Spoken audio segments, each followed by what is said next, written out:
एक दिन राजू के मन में आया कि लोगों को भूत बनकर डराया जाए। वो सांस रोककर बैठ गया।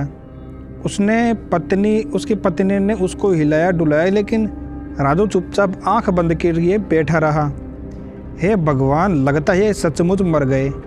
वो रोते हुए बाहर निकली और आस पड़ोस वालों को बुला लाई। राजू उसी तरह बिना सांस लिए बिना हिले डुले बैठा रहा।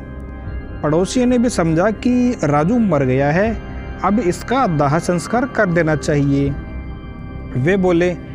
वे राजू को लेकर नदी किनारे गए, उसे लकड़ियों के ढेर पे लेटा दिया, फिर उसके ऊपर और लकड़ियां रख दी।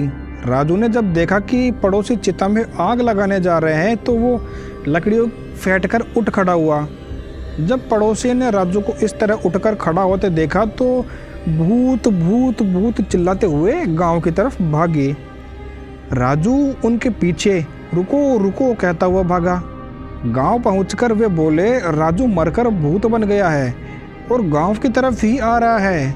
इतना सुनना था कि सारे गांव वाले अपने घरों में घुस गए और दरवाज़ा बंद कर लिया। जब राजू गांव में पहुंचा तो वहां सन्नाटा छाया था। राजू अपने घर की तरफ चल दिया। राजू की पत्नी नागम्मा ने भी सुन लिया था कि उसका पति भूत बन गया है। उसने भी जल्दी से घर का दरवाज़ा बंद करके कुंडी लगा ली। घर पहुंचकर राजू बोला, नागम्मा दरवाज़ा खोलो, मैं राजू ही हूँ। तुम राजू नहीं हो, राजू के भूत हो। कृपा करके यहाँ से चले जाओ। मैं तुम्हारा बहुत अच्छी तरह से श्राद्ध कर दूंगी और ब्राह्मणों को भोजन भी करवाऊंगी। बस तुम यहाँ से चले जाओ। राजू दरवाज़ा खटखटाता रहा पर नागम्मा ने दरवाज़ा नहीं खोला। अप्पा, अब मैं क्या करूं? मेरी पत्नी भी मेरा विश्वास नहीं कर रही है। मैं भूत नहीं हूं। राजू ने सारे दिन से कुछ नहीं खाया था। अब उसे बहुत जोर की भूख भी लगी थी। मुझे कौन भोजन देगा जब मेरी पत्नी भी मुझे भूत समझ रही है? वो चलते चलते गांव के मंदिर में पहुंचा। चलो रात तो मैं यहीं काट लेता हूँ। सुबह जब पुजारी प्रसाद चढ़ाने आएंगे तो उससे प्रसाद लेकर खा लूँगा। राजू मूर्ति के पीछे चिपके बैठ गया और पुजारी की प्रतीक्षा करने लगा। रात बीती, सुबह हुई। गांव वालों ने धीरे से दरवाज़ा खोला और बाहर झांका। राजू का भूत कहीं दिखाई नहीं दिया। सब लोग घरों से बाहर आ गए और अपने काम धंधों में लग गए। पुजारी भी प्रसाद बनाने लगा। प्रसाद बनाया, बड़े बड़े लड्डू बनाए। फिर सारा प्रसाद एक थाली में सजाकर मंदिर की तरफ चल दिए। मंदिर में पहुंचकर उसने प्रसाद की थाली एक और रख दी। फिर कुएं से बाल्टी निकाली और मंदिर को धोने लगा। तभी राजू मूर्ति के पीछे से निकला और बोला, स्वामी आज आपने बड़ी देर कर दी।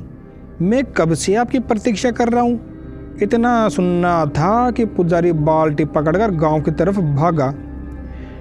उसके पीछे पीछे राजू भागा, स्वामी स्वामी कहता हुआ।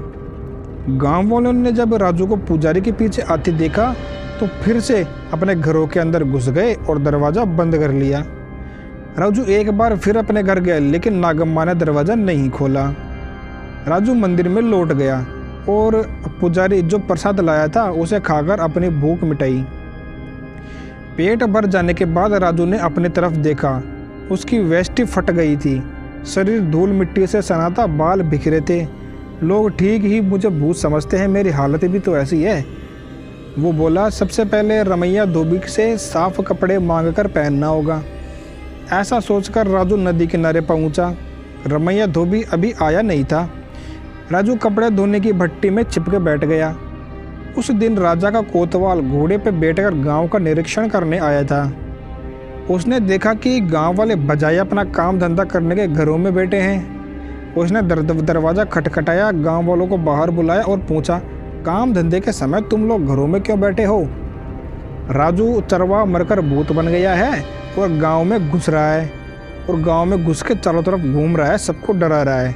उसके डर से हम घरों में बैठे हैं, गांव वालों ने उत्तर दिया। कोई भूत वूत नहीं होता, चलो सब लोग अपना काम धंधा शुरू करो, कोतवाल ने डांटा। सब लोग एक बार फिर घरों से निकलकर अपने अपने कामों में लग गए। रमैया धोबी भी घाट की तरफ चल दिया। कोतवाल को अपने कपड़े धुलवाने थे, इसलिए वो भी घोड़े पर सवार नदी की तरफ चल दिया।